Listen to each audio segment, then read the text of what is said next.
सभी सनातनी भाइयों बहनों को हर हर महादेव। मैं दुर्गेश गोस्वामी।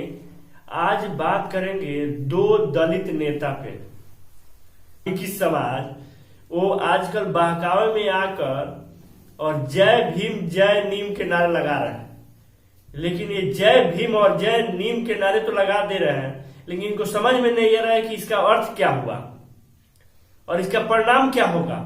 उन्हें कुछ नहीं मालूम, दूसरे के बहकावे में आ जा रहे हैं, कह रहे हैं कि नहीं हम मुस्लिम मेरा भाई है और हम एक दूसरे के लिए खड़े हैं हमेशा। एक नया जो दो दलित परिवार, दलित नेता बड़े नेता थे और ज्ञानी थे, उनको बहुत ज्यादा जानकार भी था, शिक्षित थे। तो जब दो दलित थे, अब देखिए घटना कैसे घटा। जब देश आजाद हुआ तो भीमराव अंबेडकर दलित नेता थे, लेकिन वो बंटवारे के सामने समय इंडिया में रह गए। और वहीं जोगेंद्र नाथ मंडल दलित नेता थे, वो पाकिस्तान चले गए। भीमराव अंबेडकर जी दलित नेता होने के बावजूद भी वो हिंदू अपने आप को मानते थे, गर्व से कहते थे कि हाँ हम हिंदू हैं। और हिंदू समर्थक थे, मुस्लिम लीग विरोधी थे। वो शुरू से ही मुस्लिम विरोधी थे। 1947 में बंटवारे में भारत हो रह गए। वहीं जोगेंद्र नाथ मंडेल दलित नेता होने के बावजूद वो मुस्लिमों के साथ चले गए और मुस्लिम समर्थक थे और वो हिंदू विरोधी थे। 1947 में लाखों दलितों के साथ दलित मुस्लिम भाईचारा निभाते हुए वो पाकिस्तान गए। 1947 में जब बंटवारा हुआ तो मुस्लिम उस टाइम भी, जो आज के दौर में फिर बीच में बंद था और फिर अभी चलने लगा है कि जय भीम जय नीम, तो वो भाईचारा निभाने के चक्कर में वो पाकिस्तान चले गए। भारत और सभी हिंदू, दलित हो या और कोई भी, उन्हें बहुत आदर पूर्वक नाम लेता है। भीमराव अंबेडकर साहब, कोई भी बहुत आदर पूर्वक, किसी भी कास्ट को हो, वो आदर पूर्वक नाम लेता है। वहीं पे पाकिस्तान के संविधान लिखा था जोगेंद्र नाथ मंडल ने। पाकिस्तान में 1949 से ही मुसलमानों, दलितों की हत्या, बलात्कार, जबरदस्ती शुरू कर दिया। तो 1949 में वो लोग दलितों के साथ जबरदस्ती करना शुरू कर दिया, तो उस टाइम इनकी बोलती बंद हो गई। अब तो ये सोच रहे थे कि हम भाई, और हम यही सोच के आए थे कि मुस्लिम और दलित एक मिलजुल के रहेंगे और भाईचारा है, तो हमारे साथ ही अन्याय हो रहा है। वहीं पे देखिए अंबेडकर को बाबा साहेब कह के पूरे देश में सम्मान मिला। वहीं पे जोगेंद्र मंडल को मुस्लिम ने नीच कहा, काफिर कहा, कहकर दुकारा, यानी भगाया वहां से, कहा नीच हो तुम, काफिर हो। अंबेडकर साहब को देखिए बाबा साहब कह के पुकारा जाता है, हम लोग आज भी इज्जत से नाम लेते हैं। अंबेडकर को हिंदुस्तान में भारत रत्न दिया गया, लेकिन पाकिस्तान में जोगेंद्र मंडल को मुस्लिमों के ने लात मारकर पाकिस्तान से बाहर निकाल दिया था। अब दोनों दलित में फर्क देखिए। और ये भी भीमराव अंबेडकर जी भी ज्ञानी थे, तो ये हिंदू सपोर्टर थे, हिंदू समर्थक थे, अपने आप को गर्व से कहते थे कि हाँ हम हिंदू है। ये भाई साहब जोगेंद्र नाथ मंडल जी ये कह रहे थे कि नहीं, मुस्लिम और दलित भाई हैं, हम एक हैं। उस उदाहरण को देते हुए ये पाकिस्तान चले गए। ये मुस्लिम पर विश्वास करना शुरू कर दिया है, तो हम उनसे दरख्वास्त करेंगे कि एक बार आप जोगेंद्र नाथ मंडल के जीवनी पढ़ लीजिए। आप ही के वर्ग के आदमी है वो, जो पाकिस्तान गए थे 1947 में, तब मुसलमानों पर विश्वास कीजिएगा। जय भीम जय नीम के नारे लगाने का अर्थ तो जान लीजिए। वो आपको चारा बना रहे हैं, आपको किस लिए टारगेट कर रहे हैं कि भाई अभी मिला के रखो। जैसे हिंदू वर्ग से हमें राइट छिड़ेगा तो सबसे पहले इन्हीं लोग को आगे करेंगे कि कटो भाई तुम। और आप जो दलित परिवार के खिलाफ जब अत्याचार हो रहा है, तो क्यों नहीं बोल रहा है ये समाज? तब ये संगठन कहां भाग जा रही है?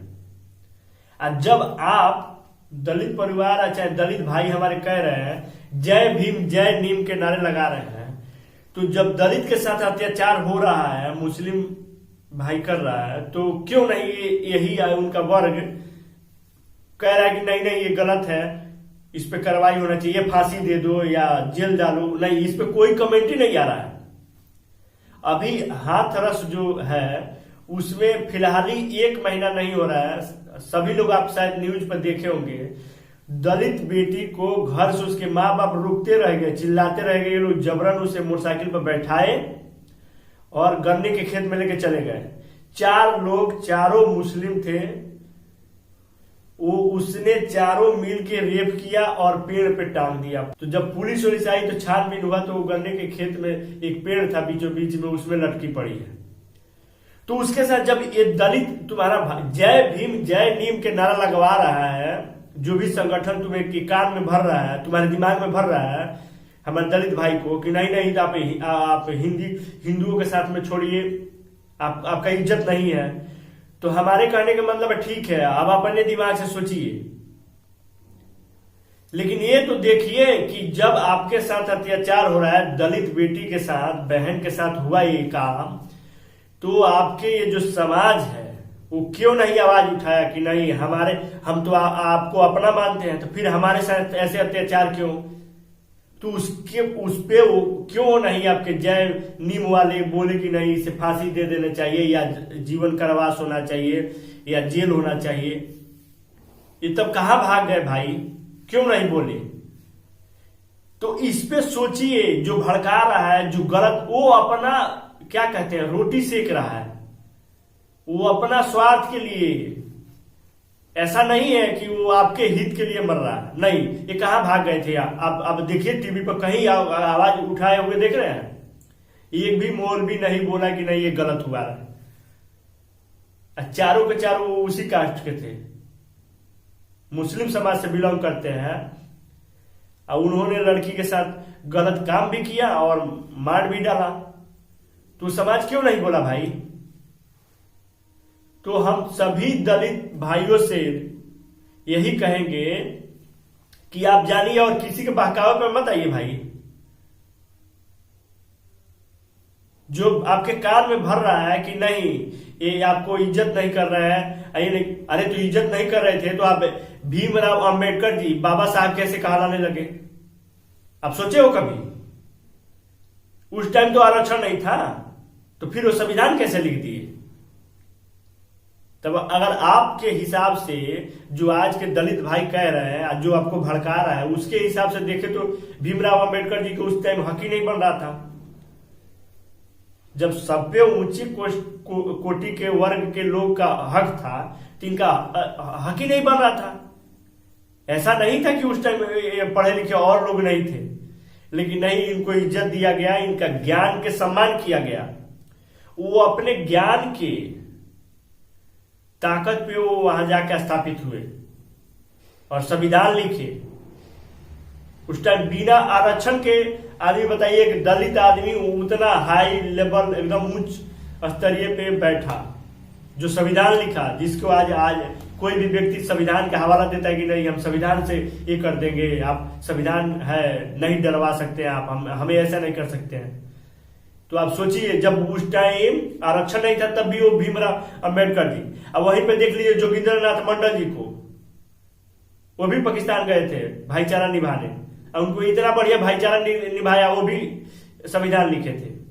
अब भाईचारा इतना बढ़िया निकाला, जैसे आवाज निकाले कि नहीं दलित के साथ हत्या करने लगे, बलात्कार करने लगे, जबरदस्ती करने लगे जब पाकिस्तान में, तो जब आवाज उठाए कि नहीं ये हमारे बिरादरी के साथ अन्याय हो रहा है, इन्हें जोगिंद्रनाथ मंडल जी को नीच काफिर बोलकर लात मार के निकाल दिए थे सब पाकिस्तान वाले।